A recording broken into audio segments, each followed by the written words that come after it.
Lancar berbicara bisa jadi menjadi sebagian cita-cita besar di antara teman-teman di sana. Karena bagaimanapun juga lancar berbicara di depan umum menjadi tuntutan bagi kita semua. Karena dari intensitas interaksi kita sangat dimungkinkan menuntut untuk kelancaran kita berbicara. Nah, bagaimana supaya kita lancar berbicara? Ikuti ya video kali ini, jangan di-skip.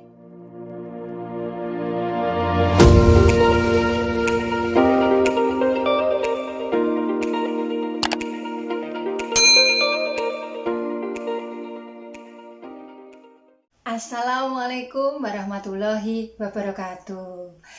Menjadi pribadi yang lancar berbicara di depan umum atau lancar berbicara dimanapun berada tentu menjadi harapan setiap kita.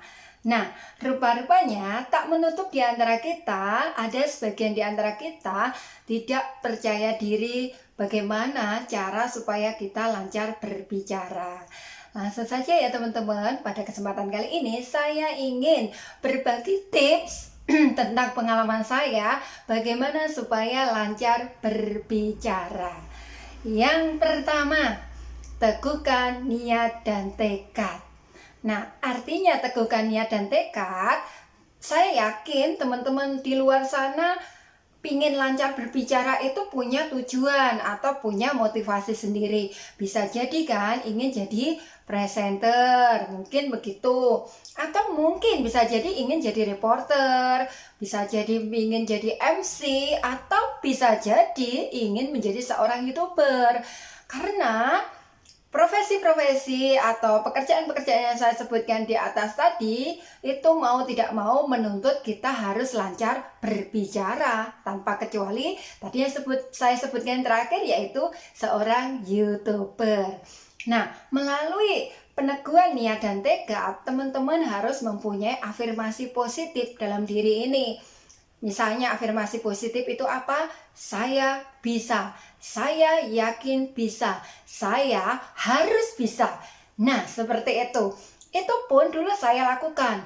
Baik sejak SD, SMP, SMA, bahkan kuliah, saya lakukan itu. Saya harus bisa, saya harus mampu. Karena jujur teman-teman, saya berbagi cerita. Dulu saya dari SD, SMP, SMA boleh dibilang orang yang sangat pendiam begitu. Apalagi SMA saya masuk konsentrasi ilmu pengetahuan alam atau IPA. Saya bukan orang sosial. Dan ternyata setelah masuk kuliah itu jadi bumerang. Karena apa? Ketika saya harus masuk kuliah dengan studi sosial, ternyata menjadi suatu momok. Gimana tidak momok, kanan kiri pandai bicara, diskusi di kelas itu pada pandai vokal-vokal, mana saya diem aja gitu. Tapi saya pikir ini saya harus bisa berubah, saya bisa seperti dia, saya harus bisa seperti itu. Nah, kekuatan niat dan tekad itu sudah saya buktikan. Jadi apapun yang menjadi niatan kita, kasih energi afirmasi positif terhadap diri ini. Dan tak lupa teman-teman pinginnya jadi apa? Pinginnya lancar berbicara itu pingin apa? Kalau saya sih jujur, saya pingin menjadi seorang reporter, saya pingin menjadi presenter, saya pingin jadi YouTuber saat ini misalnya, seperti itu. Jadi harus dipastikan inginnya seperti apa, kasih effort afirmasi energi positif untuk kemudahan kita dalam melangkah supaya lancar berbicara, seperti itu. Kemudian langsung saja yang kedua supaya lancar berbicara adalah mau tidak mau teman-teman harus suka membaca. Kenapa saya katakan suka membaca? Melalui kegiatan atau aktivitas membaca, otomatis akan menambah ranah referensi kosakata kita. Kemungkinan besar saya yakin kalau kita rajin membaca, insya Allah kosakata referensi kita akan bertambah sehingga mempermudah melancarkan kita untuk berbicara. Begitu ya teman-teman, yang kedua. Kemudian yang ketiga, supaya lancar berbicara, mau tidak mau teman-teman harus mencoba memberanikan diri untuk bergabung dengan komunitas atau organisasi-organisasi. Kenapa saya katakan demikian? Karena itu sangat memberikan kontribusi yang cukup besar terhadap pengembangan kapasitas potensi kita berbicara. Ambil contoh, ketika saat mahasiswa, seperti yang saya pertama saya katakan, niat dan tekad, ketika saya dari IPA itu kan pendiam, saya berusaha mengaktifkan diri di organisasi dan beberapa kegiatan yang positif yang menunjang apa yang saya cita-citakan. Dari dulu saya ingin menjadi seorang reporter, sehingga saya menekuni dunia reporter di universitas melalui jurnalistik universitas, ya, seperti itu. Kemudian saya kembangkan, saya ingin lancar mempresentasikan sebuah makalah atau apapun.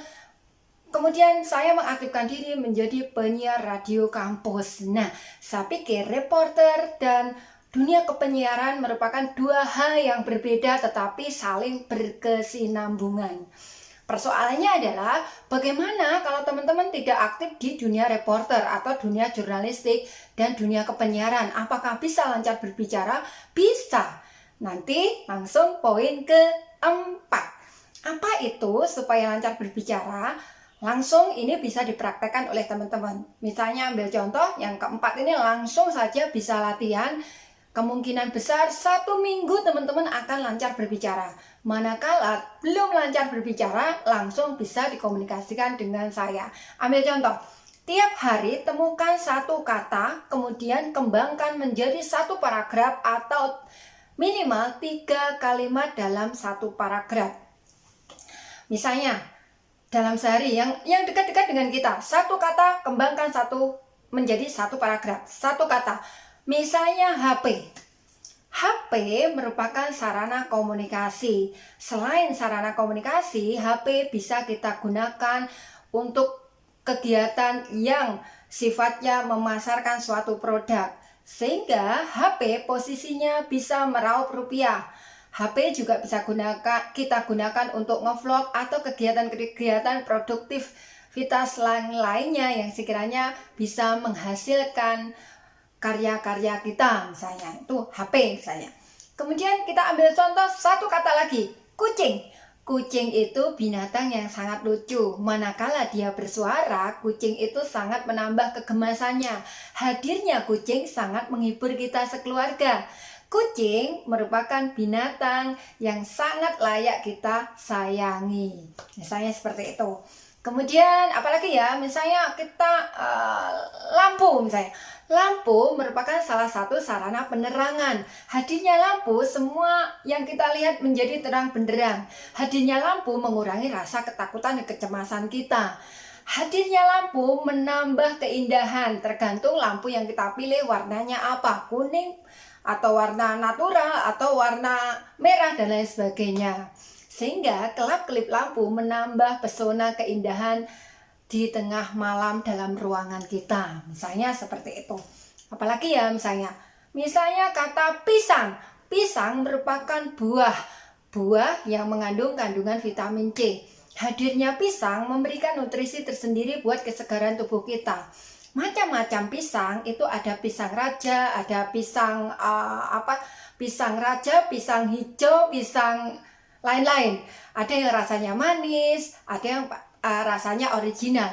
Pisang itu merupakan buah yang boleh dibilang sangat diminati oleh sebagian besar masyarakat Indonesia, misalnya seperti itu. Jadi kata kuncinya di pointer yang keempat, teman-teman langsung action latihan, pilihlah satu kata, kemudian dengan spontanitas teman-teman membuat kalimat untuk paragraf ya, satu paragraf minimal 3 kalimat. Itu tiap hari terus menerus, kemungkinan besar teman-teman akan lancar berbicara. Tidak harus mengikuti kursus-kursus yang begitu mahal. Begitu teman-teman ceritanya. Percayalah nanti akan lancar berbicara. Ya, itu yang saya lakukan selama ini. Begitu, yang penting kita mempunyai kemauan keras, mempunyai tekad yang kuat dan afirmasi yang positif serta tidak jera untuk latihan. Seperti itu ya teman-teman. Semoga tips kali ini bagaimana lancar berbicara baik di muka umum maupun di mana-mana sekiranya memberikan manfaat buat teman-teman semua ya. Sehingga mempermudah teman-teman menjadi YouTuber dengan konten-konten yang teman-teman sukai, mulai dari kuliner, kita bisa menjelaskan menu makanan dan lain-lain. Dengan traveling, kita bisa bercerita tentang proses perjalanan kita, posisi kita, ini kelebihannya lokasi ini, keunikannya begini, dan lain sebagainya sesuai dengan kunjungan traveling yang kita lakukan. Begitu juga ketika kita seorang vlogger atau seorang YouTuber yang selalu di depan kamera, sehingga harapannya kita tidak punya kehabisan ide ketika harus berada di depan kamera seperti ini. Nah, seperti itu ya teman-teman. Semoga video kali ini memberikan inspirasi dan semangat kita bersama. Selamat mencoba. Nanti kalau ada kesulitan, silakan komen di video yang kali ini. Terima kasih. Wassalamualaikum warahmatullahi wabarakatuh.